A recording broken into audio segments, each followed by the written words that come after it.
მეტნაკლებად სადღაც და განმარტოთ შემოთავაზებული სათაური. ალბათ სათაურში გნოსეოლოგია უფრო იწვევს კითხვებს. სიტყვა გნოსეოლოგია ფილოსოფიის ისტორიაში აღნიშნავს პროცესს, როდესაც ფილოსოფია აკვირდება შემეცნებას. ანუ სუბიექტისა და ობიექტის მიმართებას, თუ რა სახით არის შესაძლებელი შემეცნება, როგორ უნდა შევიმეცნოთ და საერთოდ შესაძლებელია თუ არა ჭეშმარიტების გამოძებნა შემეცნების პროცესში.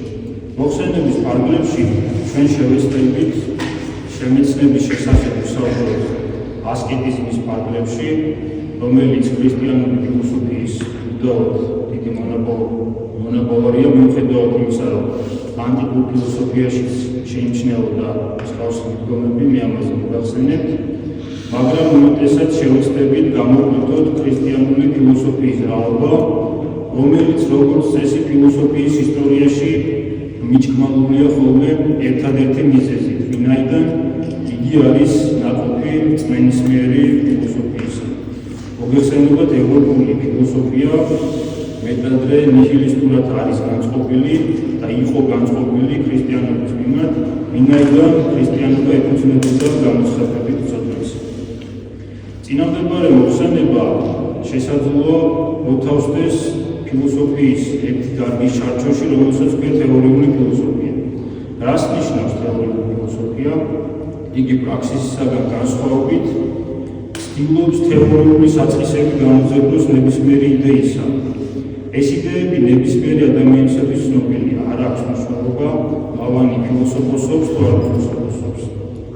საკითხთა ჩამონათვალი ასეთია: ადამიანის მიმართება საკუთარ თავთან, ადამიანის მიმართება გარე სამყაროსთან და მათ შორის სხვა ადამიანებთან და ადამიანის მიმართება სამყაროს საწყისთან, იგივე ღმერთთან.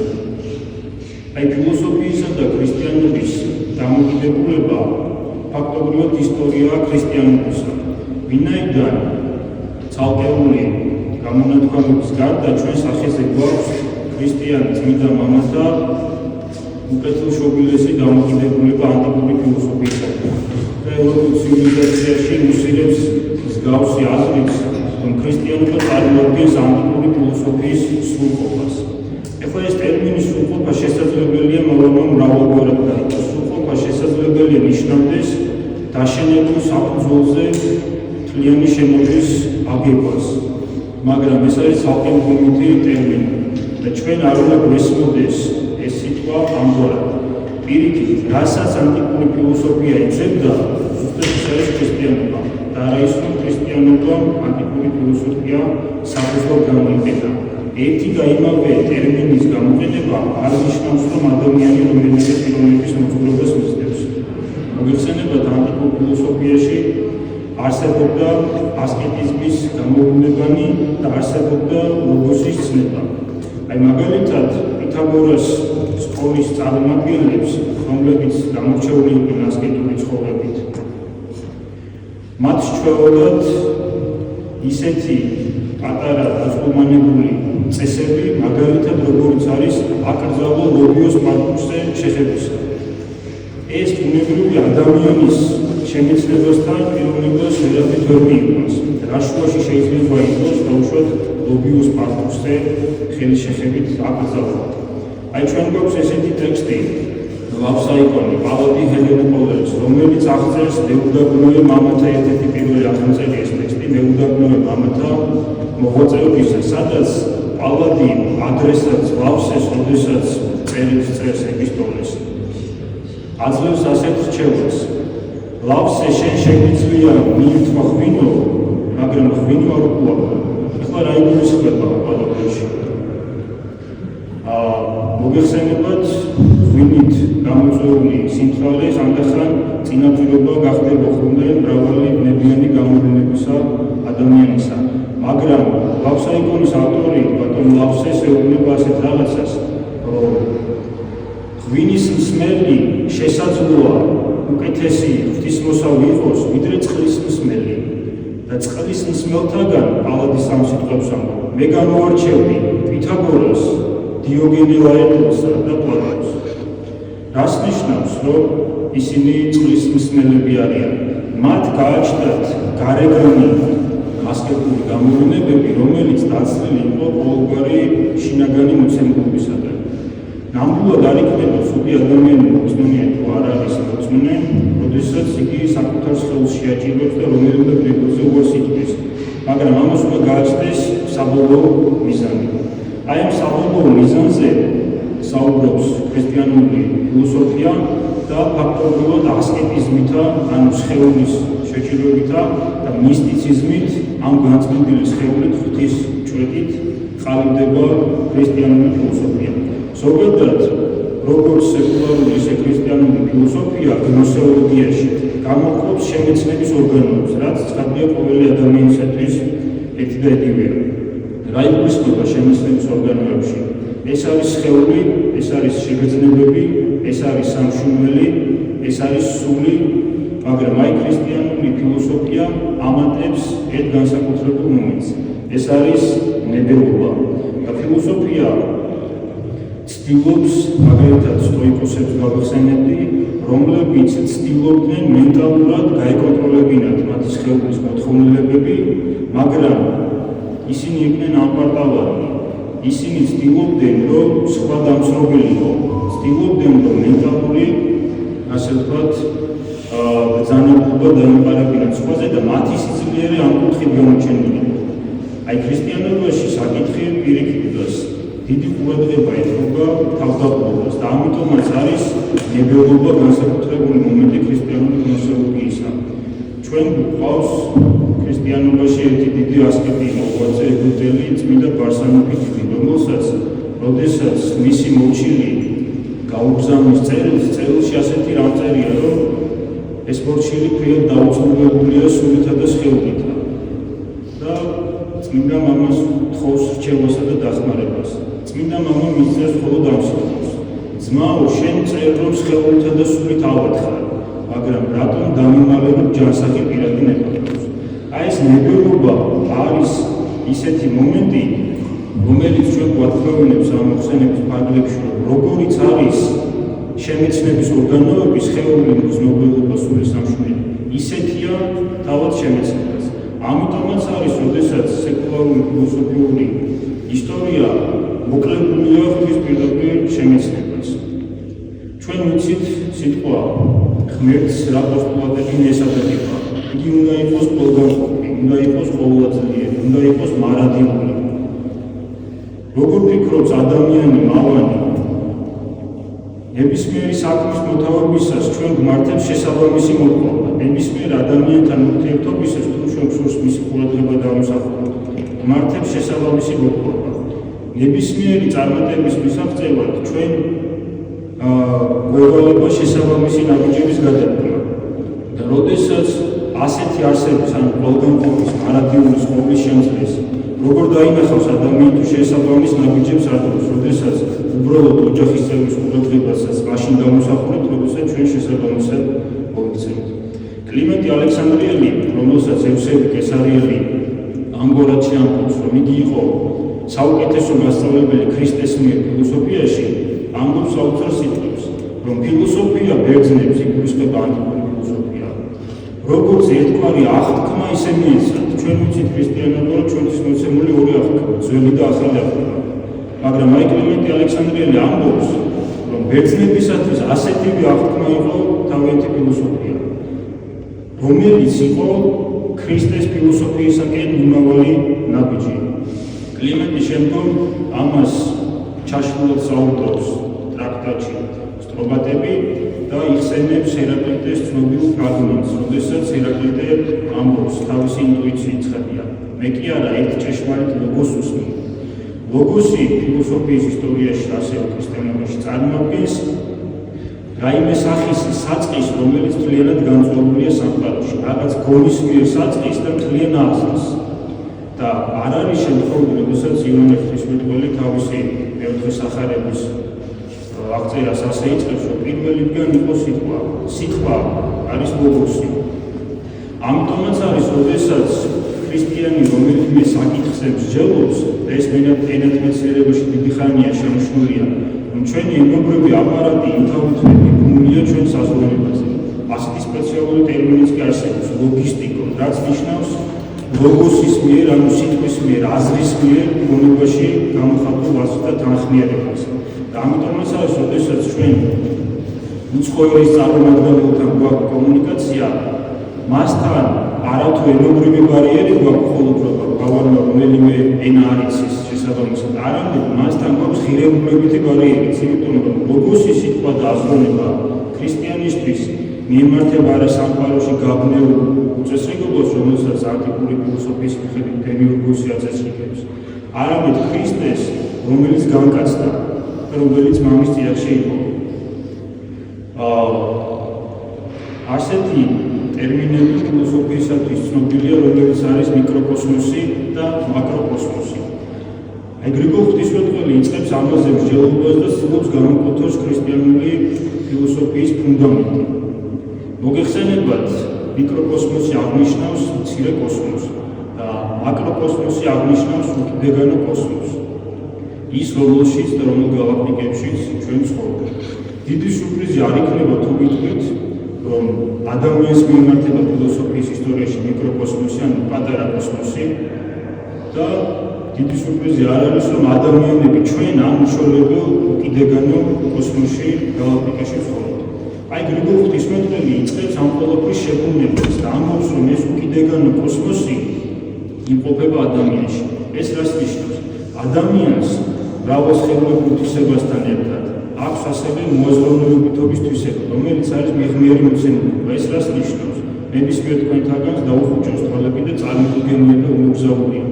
შესაძლოა ხო თქვენს დახუჭოთ თვალები, გაგზავნდეთ, თავიდან შემოგზავნდეთ თქვენთან შეხება.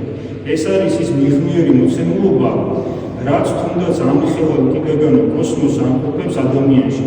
შესაბამისად, როდესაც ფილოსოფიის ისტორია ცდილობს სამყაროს შემეცნებას, თუ ეს სამყარო თავად ჩვენშია, მაშინ სამყაროს შემეცნება უნდა მოხდეს სრულად, თუ ჩვენ პრეტენზია გვაქვს, რომ შეგვიძლია სამყაროს შემეცნება.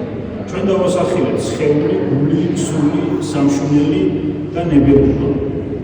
ფილოსოფიის ისტორია და სეკულარიზება საუბარი ადამიანს განიხილავს ნაწილობრივ. მან მთელი ამ ხნის განმავლობაში ვერ შეძლო სრული სახით ჩამოეყალიბებინა და განიცვალა ადამიანი. ეს რას ნიშნავს? ზოგი ფილოსოფიური მიმდინარეობა ადამიანს განიხილავს გრძნობად ადამიანად და აქედან ამოდის მისი ამოხსნისას. ზოგი განიხილავს მას მოაზროვნე ადამიანად და აქედან ამოდის მისი ამოხსნისას. მაგრამ ქრისტიანული ფილოსოფია ცდილობს ეს ყველაფერი შეიმეცნოს ერთად. და ცდილობს ეს ნებელობის, ეს მგრძნობელობის ორგანოების შემეცნების ორგანოები რაც არის, გამოაცხადოს დაზიანებული. თუ რომელიმე შემეცნების ორგანო დაზიანებულია, უნებრივია მისი დაზიანება მაუწყებელია იმისა, რომ უნდა არსებობდეს დაუზიანებელი მდგომარეობაც. ქრისტიანული ფილოსოფია და მეტად ასკეტიზმი ცდილობს მარტივად რო ვთქვათ, ადამიანის აღდგენას მის უცნობელ მდგომარეობაში. ეს ძალიან მნიშვნელოვანი მომენტი, რადგან ფილოსოფიას არ გააჩნია ცოდვის ცნება. მე არ მინდა პოპულარიზაცია გავუწიო ერთ წიგნს, მაგრამ თქვენთვის ყველასათვის ცნობილია ჟან-პოლ სარტრი, ცნობილი ფრანგი ფილოსოფოსი, ეგზისტენციალისტი, რომლის თანამედროვე სიტყვა დიდი წმინდა ბერი ათონის აზე ბერი იოსებ ისიქასტი. მათი მოღვაწეობის წლები ერთმანეთს ემთხვევა. მე მინდა მათი ცნობიერების შესახებ მოკლე დისკურსი შემოგთავაზოთ. ჟან-პოლ სარტრი ერთ-ერთ უმძიმეს ცოდვაზე მთლიან წიგნს უთმობს.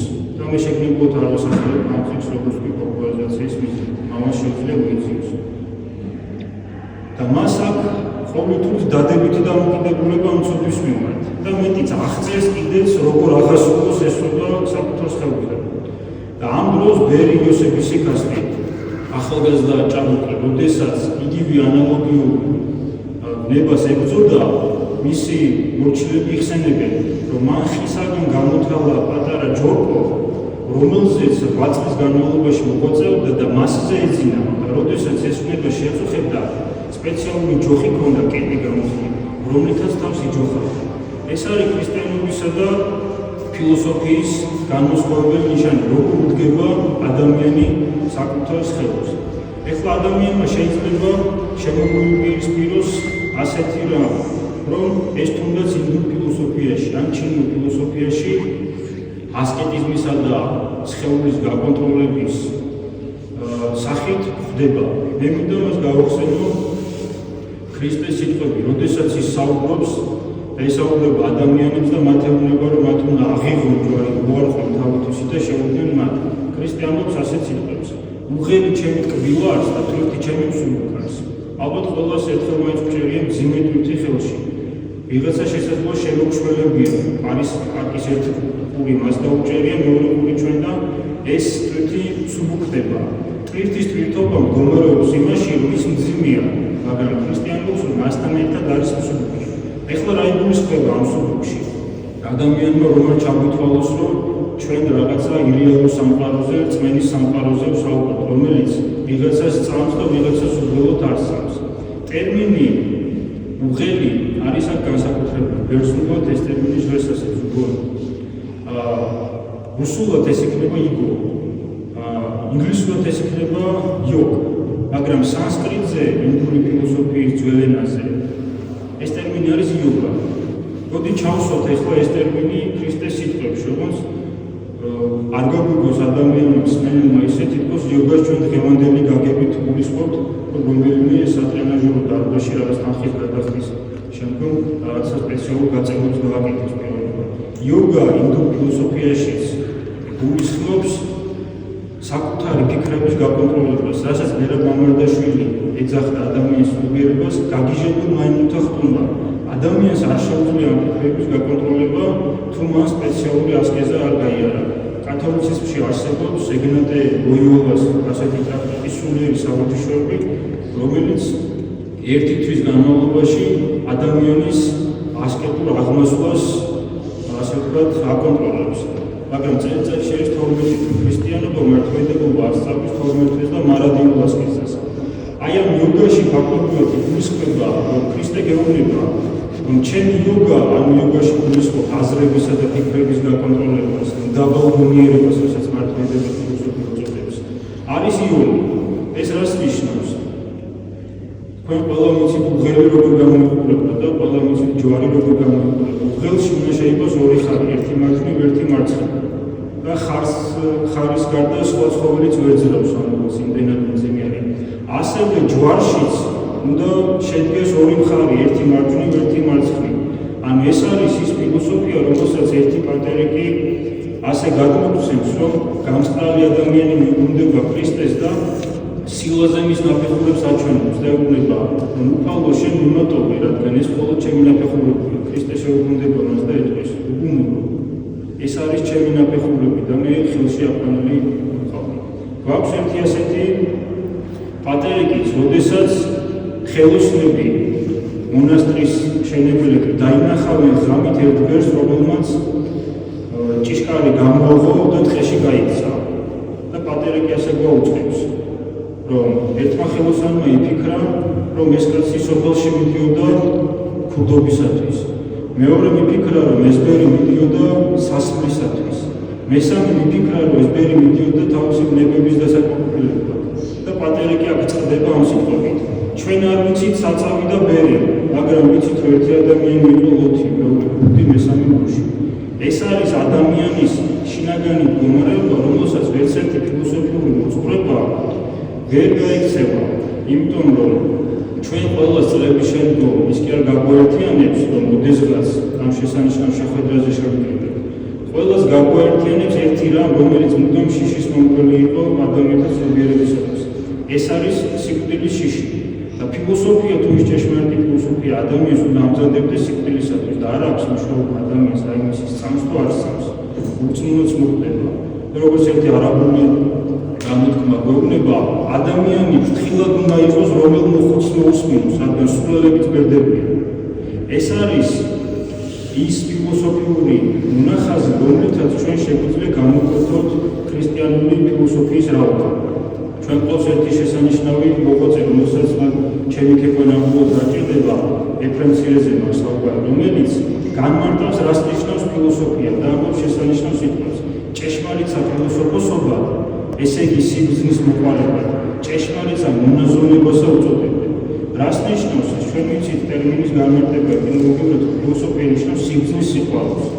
მაგრამ მთელი პრობლემაა, როდესაც ქრისტიანობა ფილოსოფიად არ აღიქმება, მდგომარეობს იმაში, რომ ჩვენ თავად არ გვესმის, რას ნიშნავს სეკულარული ფილოსოფია. როდესაც შევხედავთ საათქისნაირ ფილოსოფოსს, შევხედავთ კანონისნაირ ფილოსოფოსს, რომელიც გადაგებენ სულ აბსოლუტს. ბუნებრივი ასეთ ფილოსოფიას არანაირი კავშირი არ ეკრება სიყვარულის ფილოსოფიასთან, ანუ ქრისტიანობასთან.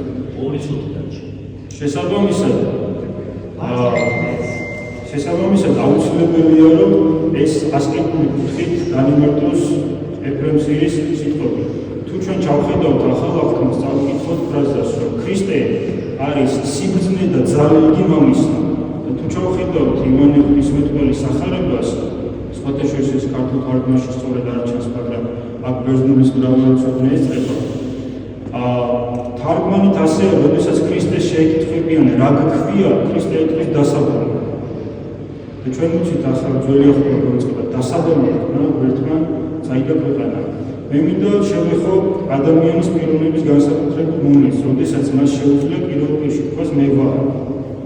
მოგეხსენებათ ძველ აღთქმაში, როგორც იგივე ახალ აღთქმაში ქრისტეს კითხეს, რა გქვია, მოსე წინასწარმეტყველი, ენაგურგული წინასწარმეტყველი მათ ღმერთს შეეკითხება, რა გქვია და ღმერთი პასუხობს, მე ვარ, ყოფი, რომელი ვარ.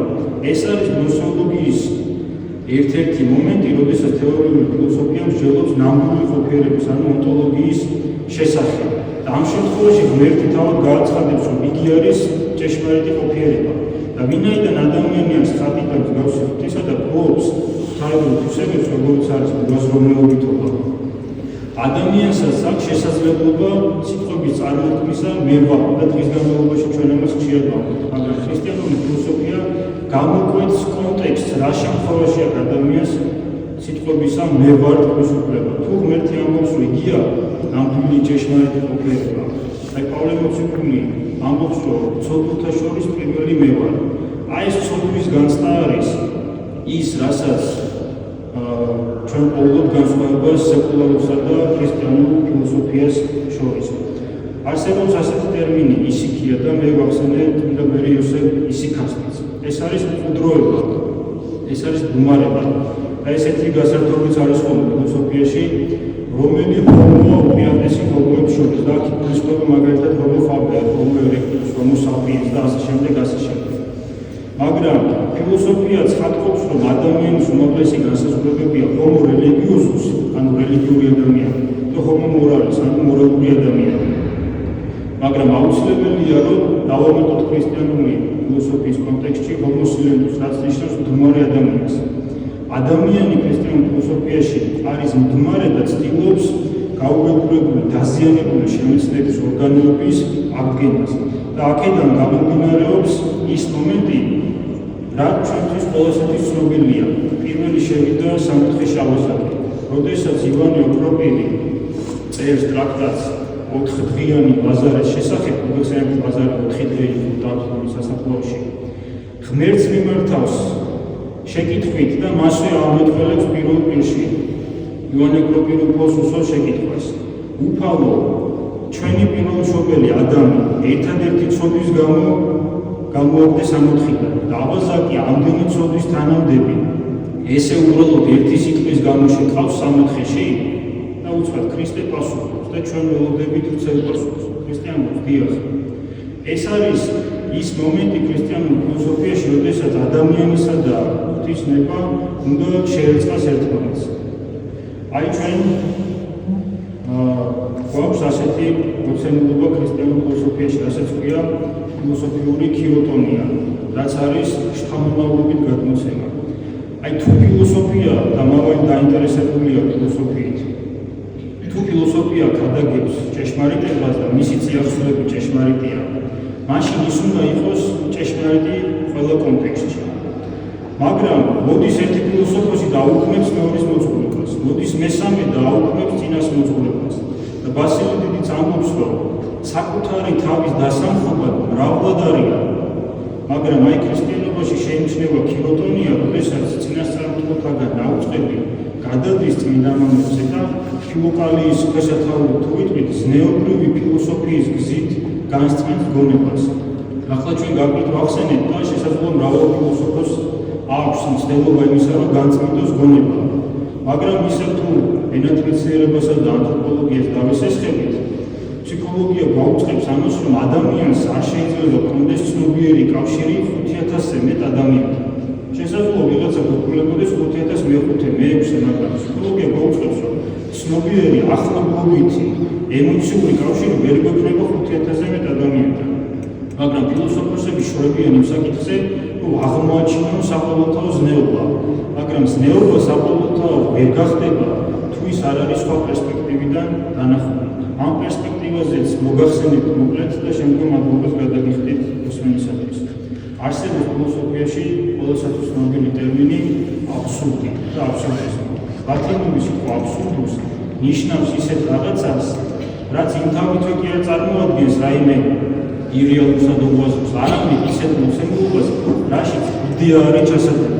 ანუ ის უაზრობაა იმ მომენტში, როდესაც მასში იდეა არის, თორე ტერმინი გულისხმობს ამას, რომ მასში იდეა უნდა იყოს ჩადებული. აი ქრისტიანულ ფილოსოფიაში ჩვენ შეგვიძლია გამოვკვეთოთ აბსურდიზმის პარალელური იდეა, რომელსაც ქვევს ღვთაებრივი აბსურდი. ეხლა ადამიანი შეიძლება გაუკვირდეს, რას ნიშნავს ღვთაებრივი აბსურდი, როდესაც ქრისტე განკაცებული ძეგლმერთი თავად განაცხადებს ჭეშმარიტებას, თითქოს და აბსურდი სადღა მდგომარეობს. მაგრამ მე გაგახსენებთ აბრაამისა და ისააკის ამბავს, როდესაც აბრაამს ეუწყება ანგელოზისაგან, მისი მხოლოჩობილი ძე უნდა წაიყვანოს მორიას მხარეში და მსხვერპლად შეწიროს ღმერთს. აბრაამს ღმერთმა სპეციალურად უთხრა ისეთი ადგილი, სადაც მას 3 დღე მოუწევდა სხვა. არადა ჩვეულებრივად შეეძლო ღმერთს ამ ელჩია მისი სახლის, მისი კარვის რომელიმე კუთხე. იქვე მახლობლდება რომელიმე დასახლება გორაკი მეყავს. სულ მეუბნება ისეთ ადგილს, სადაც აბრაამს უწევს 3 დღე გადაადგილება. ეს 3 დღე არ გადის მხოლოდ აბრაამისთვის, გადის ისააკისთვისაც. მაგრამ აი თუ ჩვენ გვინდა პერსპექტივა დავინახოთ, ამას ჩვენ ცხადად გვაუწყებს წმინდა ეფრემასული დიდი ასკეტი მოღვაწე, რომელსაც აი დააკვირდით როგორი პერსპექტივა და აღქმა აქვს ამ მოვლენისა. ეფრემასული ასეთ სიტყვებს ამბობს. მოგეხსენებათ ეს ამბავი, რომ როდესაც დანას აღმართავს აბრაამი, ანგელოზი გამოაჩენს ბუჩქებსა და ხეებში გახლავთულ ვერცხს, რომელიც ნაცვლად ისააკისა უნდა შეიწიროს მსხვერპლად. ამბობს ასეთ რაღაცას ეფრემასული, რომ აბრაამსა და ისააკს თავიდანვე რომ არ ახლდათ ვერცი, ამას მოწმობს ისააკის შეკითხვა. მამაო, სად არის ვერცი ყოვლად აღსავენი კრავი, რომელიც უნდა შევწიროთ მსხვერპლად? მაგრამ აი იქ იმ დელოზე მორიას მხარეში მანამდე ტყეც რომ არ არსებულა, ამას მოწმობს მომენტი, როდესაც ისააკს სამსხვერპლო შეშა აქ მხრებზე ასხდება. მოგეხსენებათ, ახლა თუ ჩვენ ტყეში ვწადია შეშიდანდება, არავინ ყოფილი არ წაიღებს ტყეში შეშას. მაქსიმუმ წაიღოს ასე ვთქვათ, ბასის საგანი, რითიც შეძლებს ხის ნაყოფების მოგროვებას. რას ამბობს ეფრემასული, რომ ღმერთმა სასწაულებრივად აღმოაცენა ტყე, რადგან აბრაამის ასეთი მზაობა დაინახა. დღეს შეიძლება 21 საუკუნის ადამიანისათვის წარმოუდგენელი იყოს და ზღაპრის გავზადაც კი აღიქმებოდეს, რომ როგორ შეიძლება ღმერთმა ესე აღმოაცენოს ტყე. მაგრამ მე გავახსენებ მას სახარებისეულ ამბავს და მცირე განმარტებით შევეცდები, რომ ეს თემა აქვს. ქრისტიანობს, რომ ადამიანი თუ არ შევუკვდება და ეთქვის მთას, თავ აღდება, შთაერთებს და ასეც მოიქცევა. ჩვენ ადამიანთაგან არავის არ გვჯერა, რომ ეს შესაძლებელია. აი ჩვენ შესანიშნავი თავ გვაქვს თბილისში, რომელსაც დაწმინდას უწოდებს. აი ახლა ჩვენი შეკრებილი საზოგადოება რომ გავემართოთ დაწმინდისაკენ და ერთხმად უთხრათ, თავ აღდექი და ზღვაში ჩავარდი, არ გვჯერა ჩვენ ამის. არადა ამ ფრაზის წარმოთქმა სჭირდება ერთი წამი. რას ნიშნავს ტერმინი შემოგვიმება? გეუბნება, რომ ამ ერთი წამის განმავლობაში თავ აღდექი და ზღვაში ჩავარდი, ადამიანს თუ არ შეეტყარება ეჭვი, რომ აი ეს შესაძლებელია, მაშინ მოხდება. ეს ფრაზა არის არა რაღაც ფანტასმაგორიული სასწაულის მომასწავლებელი, რომ ვიღაცას შეუძლია მთა გადაადგილოს, არამედ ჩვენი სამხილებელი, თუმე 24 საათის განმავლობაში ერთი წამიც არა აქვს ადამიანს იმისათვის, რომ ეჭვი არ შეეპაროს ზებუნებრივ ძალაში.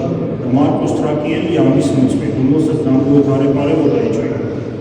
როდესაც 100 წლიანი მოღვაწეობიდან დაბრუნდა ტყეში, ტყიდან მან თქვა თავის მორჩილს გაუმხიბლა. ეტამ კიდე თუ არიან ისეთი ბერები, რომელთაც ძალუც მითის გადაადგილება და მთად დაიწყო ძვრა და მან უკვე გააჩერეს.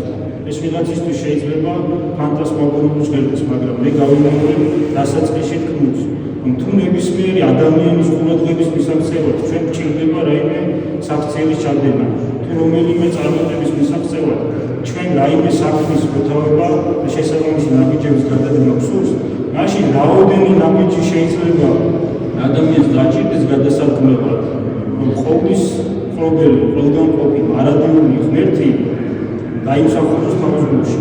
და ქრისტე არის ისეთი, გავარქვათ ამ შემთხვევაში ისტორიული ფიგურა, რომელიც ყურანსაც კი უნდა ჰყავდეს და მეტიც, როდესაც მუჰამედის მშობლები ყურანში ნათქვამია ჯოჯოხეთში იწვიან, ქრისტეზე ნათქვამია, რომ იგი ქალწულმა შორ, ამ ხელო განსხვავება. მაგალითად, ატმანი ერთ-ერთი გამოუნება ჰინდუიზმს მიაჩნია ქრისტეში, რომ იგი იყო ერთ-ერთი ჭეშმარიტი ბუდა.